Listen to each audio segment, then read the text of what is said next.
I bought a lakefront cottage on Vancouver Island so I could finally watch the sunrise over the water every morning without anyone bothering me. Then my nephew called and said, "I'm turning your place into an Airbnb. You can stay in the back room when there aren't guests. Be grateful I'm including you." I didn't argue with him. But when he showed up with his first paying customers, they found the surprise I'd been preparing for weeks. Before I continue, please subscribe to Shattered Vengeance and write in the comments what time it is where you are right now. The real estate agent's pen made a scratching sound as she signed the final page. I sat in her office in Sydney, watching October rain streak the windows, holding the keys to something I dreamed about since my wife passed 3 years ago. The cottage cost me $412,000. 37 years dispensing medications at the pharmacy in Victoria, every overtime shift, every holiday worked, every vacation I'd postponed. All of it converted into 800 square feet of weathered cedar on half an acre of waterfront property. "Congratulations, Mr. Cartwright," Jennifer said, sliding the deed across her desk. "You picked a beautiful spot. Saanich Inlet is gorgeous year-round." "Thank you." I pocketed the keys and shook her hand. My fingers were steadier than I expected. The drive from her office took 40 minutes, winding through coastal forest until the road opened up to water views. When I pulled into the gravel driveway, I cut the engine and just sat there. The cottage sat 50 feet from the water, surrounded by arbutus trees with their distinctive peeling bark. A great blue heron stood in the shallows, perfectly still, hunting. No traffic noise, no sirens. No voices from neighboring apartments bleeding through walls. I unlocked the door and stepped inside. The previous owners had left it clean but empty. One main room with a kitchenette and wood stove. A bedroom barely large enough for a queen bed. A bathroom with a shower I'd need to enter carefully. The windows faced the water, and through them I could see ferries crossing in the distance, white against the gray water. Perfect. I spent that first week moving in slowly, methodically. My furniture from the Victoria apartment fit exactly. The leather armchair positioned where morning light would hit it. Books on the built-in shelves, organized by subject. Pharmacy journals I'd never had time to read thoroughly. History books, 3 novels my wife had loved. Tools hung on the pegboard in the tiny shed out back. Fishing rod mounted above the door. Everything in its place, creating order from the chaos of transition. By the following Saturday, I had a routine. Wake at dawn, make coffee, carry it to the deck, and watch the sun come up over the inlet. The heron visited most mornings. Seals surfaced near the shore. Once, a pod of orcas passed by, their dorsal fins cutting through the water like black sails. I called my sister Carol that evening. "I'm here," I said. Finally moved in. "Thomas, I'm so happy for you." Her voice was warm. "You've earned this. After everything with Margaret's illness, all those years of work, you deserve peace." "It's quiet," I said. "Exactly what I needed. Marcus has been asking about your place. He's very interested in real estate now, did I tell you?" Something in her tone made me pause. "No, you didn't mention that." "Oh yes, he's been researching investment properties. He and Vanessa are quite ambitious." She laughed, but it sounded thin. "I think he might want to visit soon, see what you've done with the cottage." "He's welcome any time," I said, though a small warning bell rang in my mind. "Just have him call first." We talked for another 10 minutes before hanging up. I sat on the deck afterward, watching darkness settle over the water. The warning bell kept ringing quietly, but I told myself I was being paranoid. Marcus was my nephew, Carol's only son. Family. The call came 2 weeks later. I was splitting firewood behind the cottage when my phone rang. "Marcus," the screen said. "Uncle Thomas. Finally got through to you." His voice had that smooth quality he'd developed working in sales. "Mom said you're all settled in the new place." "That's right." I set down the axe and walked to the deck. "How are you and Vanessa?" "We're excellent." "Listen, I've been looking at your property on Google Maps. That's prime waterfront you've got there. Do you know what the rental potential is on a place like that?" My hand tightened on the phone. "Rental potential? Airbnb, short-term vacation rentals. Your cottage could easily pull in 4, maybe 5,000 a month during peak season. More if we renovate a bit. I've been running the numbers, and the ROI is incredible. Marcus, I bought this place to live in. It's not a rental property. I understand that, but hear me out. You're sitting on a gold mine here. We could partner up, you and me. I'd handle all the management, booking, cleaning, everything. You just collect your share of the profits, and when it's not rented, you can stay here. Back bedroom would work fine for you. The audacity of it took my breath away. The back bedroom of my own cottage? Think of it as an investment property that you also get to use. Best of both worlds. I'm offering to do all the work, Uncle Thomas. All you have to do is say yes. I'm saying no, Marcus. This is my home, not a business opportunity. His tone changed, cooled. That's short-sighted. You're retired, you're alone out there. What if something happens? What if you need money for medical expenses? At least think about it. There's nothing to think about. I appreciate the call, but my answer is no. We'll talk again soon, he said, and hung up before I could respond. I stood there holding the phone, staring at the water. The heron was hunting in the shallows again, patient and still. I envied its simplicity. That night, I couldn't sleep well. I kept thinking about Marcus's phrase, "Back bedroom would work fine for you," as if my own cottage had become his property in his mind, and he was graciously allowing me space in it. 3 days later, Carol called. "Thomas, Marcus is really upset. He says, you rejected his business proposal without even considering it." "Carol, he wanted to turn my cottage into an Airbnb and have me stay in the back room when it's not rented. How is that even a proposal? It's my home. He's just trying to help. You know how enthusiastic he gets about opportunities. Vanessa's been encouraging him to build a property portfolio. He can build it with properties he buys himself, not mine." A pause. "You've changed since you moved out there. You sound different. Harder. I sound like someone protecting what took me 37 years to earn."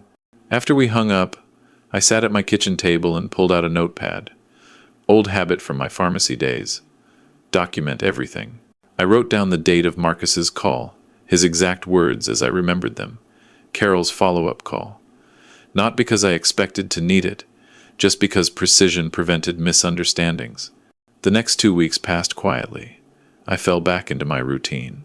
Morning coffee, reading, afternoon walks along the shore, evening fires in the wood stove. I was starting to believe Marcus had accepted my refusal. Then, on a Tuesday morning in early November, I was replacing a rotted board on the deck when a sedan pulled into my driveway. Marcus and Vanessa emerged. They hadn't called ahead.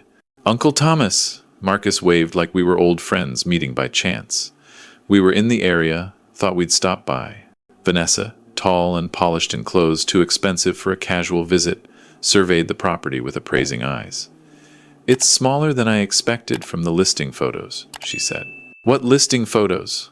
I set down my hammer slowly. "Oh, just the real estate photos from when you bought it. We've been studying the property." Marcus climbed the deck stairs without invitation. "Can we come in? We'd like to discuss something important." I considered saying no, but Carol would hear about it, and I'd be painted as the difficult one. 5 minutes. I have errands in town. Inside, they sat at my kitchen table like they were conducting a business meeting. Marcus pulled out his phone and opened a spreadsheet. "I've done comprehensive research since we last spoke.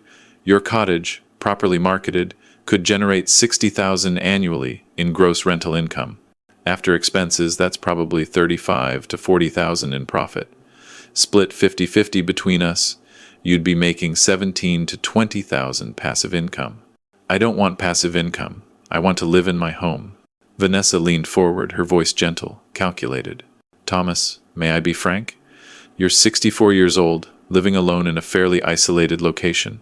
What's your 5-year plan? What if you need assisted living eventually? Properties like this, they lose value if they're not maintained and utilized properly." "I'm maintaining it fine. For now," Marcus said.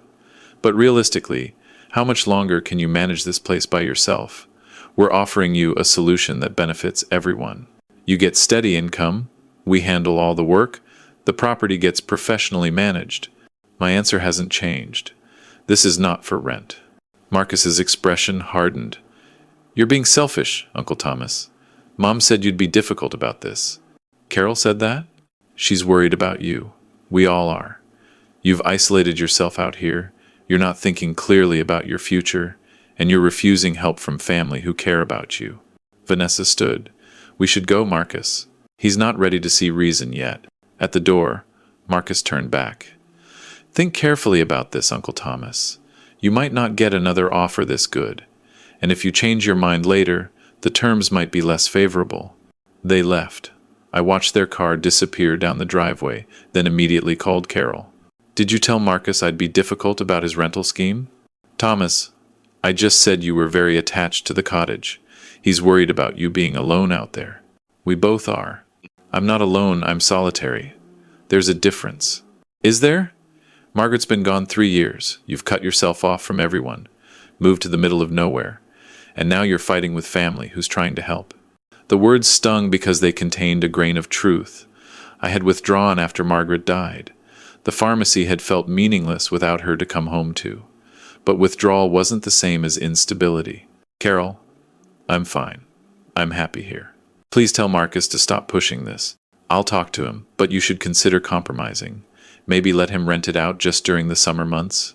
You could stay with me in Vancouver when there are guests. Goodbye, Carol. I hung up before she could continue. I spent that evening on my laptop researching property law in British Columbia, rights of property owners, what constituted harassment. I took notes in my pharmacy-trained handwriting, organized and cross-referenced. 2 weeks later, I was in town buying supplies when I saw a poster in the window of a coffee shop. Stunning waterfront cottage, perfect getaway. The photo showed my deck, my view, my arbutus trees. I went inside and asked the barista about it. Oh, someone's been putting those up around town. Paid me $20 to post it for a month. The poster had a website URL. I pulled out my phone and navigated to it. The site was professionally designed. Saanich Inlet Retreat. Book your dream vacation. Multiple photos of my cottage, taken from different angles. Interior shots through the windows. Booking calendar. Rates. $300 per night, 2-night minimum. My cottage. Listed for rent. Without my knowledge or permission. The contact information showed an email address. sonnykinlatrentals@gmail.com. No phone number. I scrolled through the booking calendar. 3 reservations were already marked. 1 in 2 weeks, 2 in December. I drove home carefully, forcing myself not to speed despite the rage building in my chest. At the cottage, I checked every window and door. No signs of forced entry, but Marcus had been inside. He could have taken photos then, or through the windows during other visits I hadn't known about. I called Jennifer, my real estate agent. I need a lawyer recommendation. Property law specialist. Is everything all right? Someone's trying to rent my cottage without my permission. That's illegal. Let me give you Richard Morrison's number. He's excellent with property disputes. Morrison's office was in Victoria. I drove in the next morning and met with him, bringing my laptop with the rental website pulled up and printed screenshots for documentation. He reviewed everything carefully. This is fraud, Mr. Cartwright. Clear cut. Your nephew is collecting money for rental of property he doesn't own or have authority to rent. We can pursue both civil and criminal charges. I want to understand all my options before deciding. What would criminal charges involve? Fraud investigation by the RCMP. If they find sufficient evidence, which they would, your nephew could face criminal charges. Fraud over $5,000 is a serious indictable offense in Canada. And civil?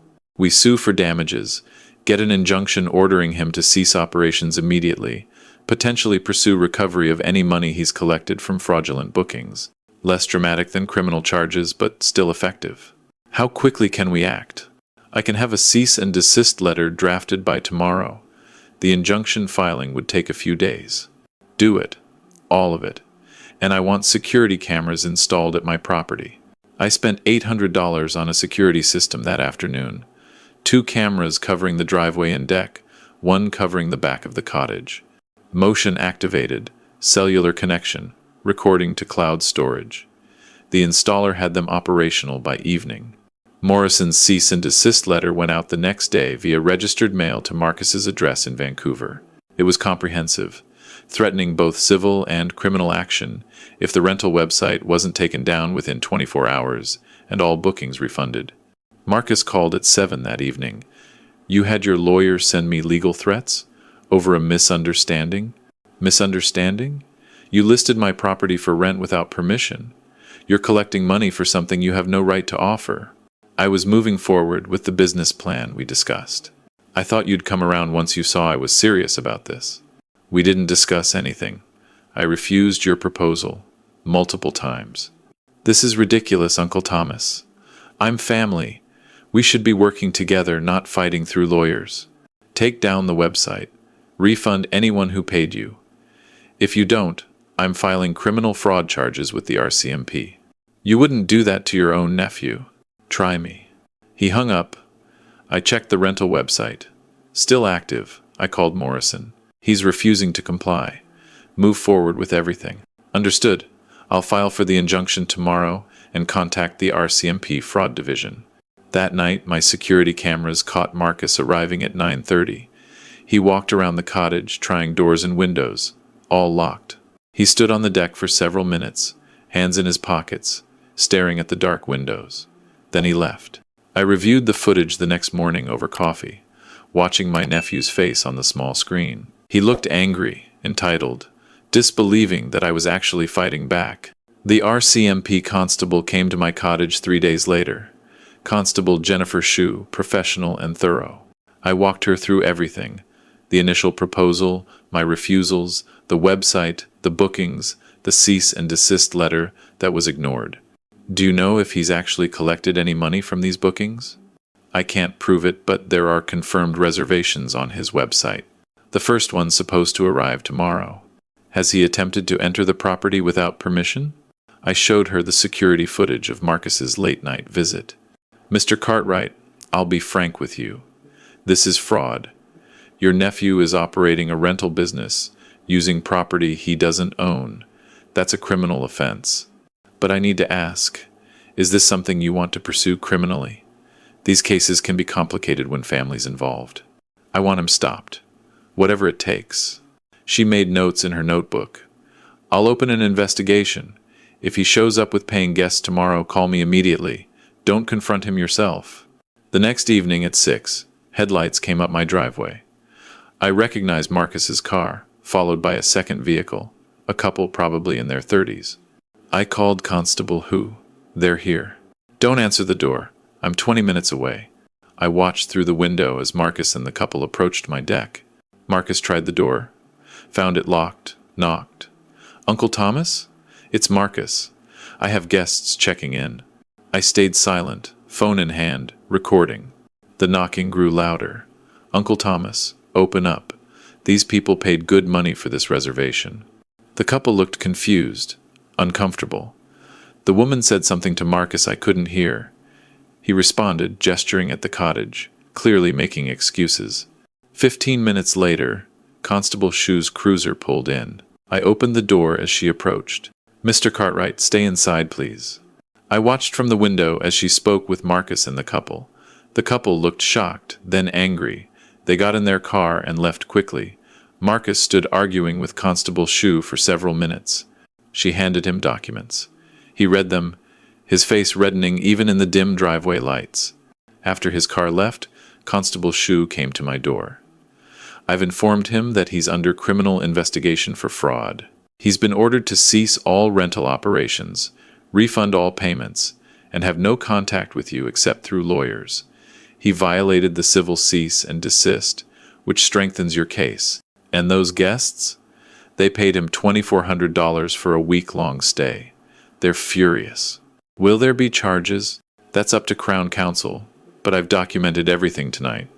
The evidence is strong. After she left, I sat at my kitchen table in the quiet cottage. The wood stove crackled.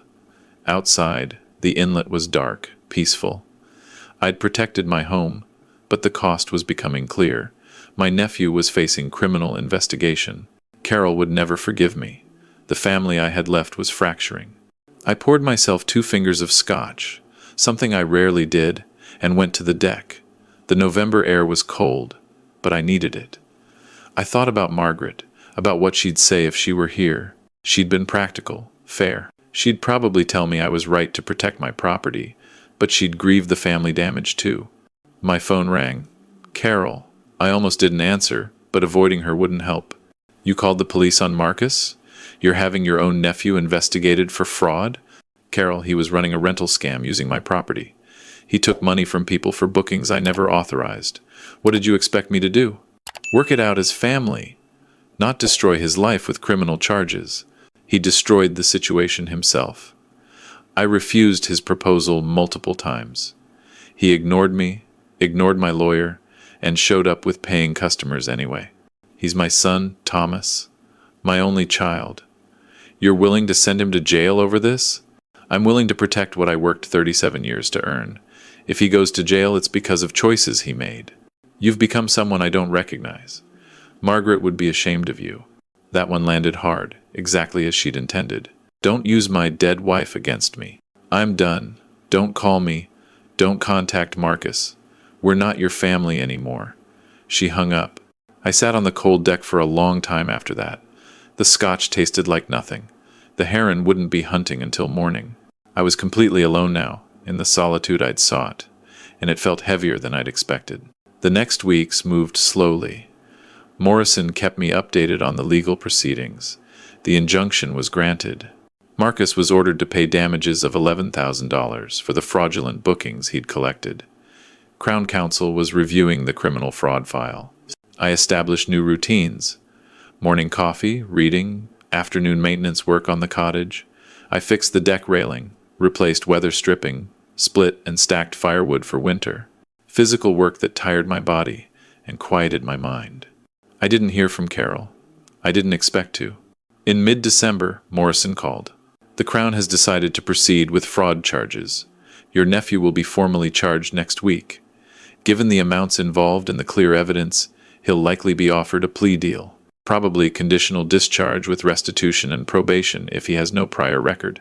What does that mean practically? He avoids jail if he behaves. Criminal record, but it can eventually be cleared if he completes probation successfully. He'll owe you the restitution, on top of the civil damages. He'll never pay it, probably not all of it. But the legal consequences are real. He won't be able to do this to anyone else. After hanging up, I made dinner and ate it on the deck despite the December cold. The inlet was gray and choppy. Rain was coming. My phone buzzed. A text from a number I didn't recognize. This is Vanessa. Marcus is devastated. You've ruined his life. I hope you're proud of yourself. I deleted it without responding. That night, I lay awake thinking about Carol's words. Would Margaret be ashamed? I didn't think so. She'd been kind, but she'd also been strong. She'd stood up to her own family when they'd tried to borrow money we couldn't spare. She'd understood boundaries. But she'd also believed in repair, in redemption. She'd have wanted me to leave a door open. I sat up and wrote an email. Not to Marcus, to Carol. I'm sorry for how this has affected you. I understand you're angry. I love you, and when you're ready to talk, I'm here. But I won't apologize for protecting my home. Marcus made choices that had consequences. That's not my fault. The door is always open, if you want to visit the cottage and talk. Thomas. I sent it before I could overthink it, then went back to bed. Christmas came and went quietly. I made turkey for myself, watched the heron hunt on Boxing Day morning. The inlet froze at the edges for the first time that winter. In January, I was reading by the wood stove when I heard a car. The security camera showed Carol's sedan. I opened the door as she approached, walking slowly up the deck stairs. She looked older, tired. Can I come in? Of course. I made tea while she sat at the kitchen table, the same spot where Marcus had shown me his rental spreadsheet months ago. He took a plea deal, she said. Conditional discharge, 2 years probation, $25,000 in restitution and fines. I heard. He and Vanessa are separating. The stress of this, the legal bills, the shame. She couldn't handle it. I sat down across from her. I'm sorry. Are you, though? This is what you wanted. No, Carol. I wanted to live peacefully in my cottage. I wanted Marcus to respect my decision. I didn't want any of this. She looked around the cottage, seeing it properly for the first time. The books on the shelves, Margaret's photograph on the mantel, the view through the windows to the water. It is beautiful here, she said quietly. Thank you. I don't know if I can forgive you. He's my son. I understand. But he was wrong. I've had 4 months to see that. He was wrong, and I enabled him by making excuses. She wrapped her hands around the tea mug. When did I raise someone who thought he could do that? Take what wasn't his? I don't know. We sat in silence for a while. Outside, the heron landed in the shallows. That's my regular visitor, I said. Great blue heron. Comes almost every morning. Carol watched it through the window. Margaret would have loved this place. That's why I bought it. We talked about retiring somewhere quiet, near water. I just wish she'd lived to see it. She would have handled this whole thing better than either of us. Probably. Carol finished her tea and stood. I should go. I just wanted to see it. See you. Make sure you were all right. I'm all right. At the door. She paused. Can I visit again? Not right away, but eventually? Anytime. Call first, though. I like the solitude. She almost smiled. That sounds like you. After she left, I returned to my chair by the wood stove. The heron was still hunting, patient and focused. I picked up my book but didn't read. Just sat watching the water, the bird, the winter light on the inlet. The cottage was quiet. Mine. Earned through 37 years of work and defended through months of conflict. The price had been high, family relationships damaged, maybe permanently, but sitting there in the peace I'd fought for, I couldn't regret the choice. The heron caught something, a small fish. It swallowed it in one smooth motion and resumed hunting. I went back to my book. If you enjoyed this story, please like this video, subscribe to Shattered Vengeance, and share your thoughts in the comments below. To listen to the next story, click the box on the left. Thank you for watching.